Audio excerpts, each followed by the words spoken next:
can rescue you if you call out to him. Jonah from the belly of the fish says this. He talks about his suffering, and he says this in verse 5 and 6. The engulfing waters threatened me. The deep waters surrounded me. Seaweed was wrapped around my head.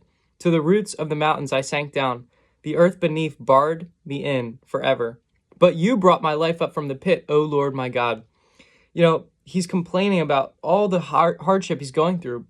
And he's talking about the suffering that it's like to be in the belly of a fish. Imagine being in the belly of a fish for 3 days and 3 nights.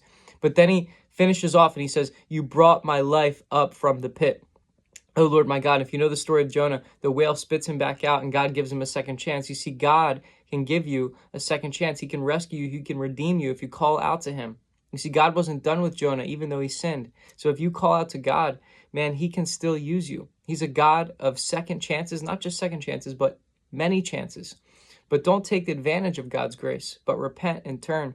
And Psalm 40 reminds me of this too. In Psalm 40, David said, you brought my feet, you lifted me up out of the pit and set my feet upon a rock, making my steps secure. So, God can lift us out of the pit and put us on a rock.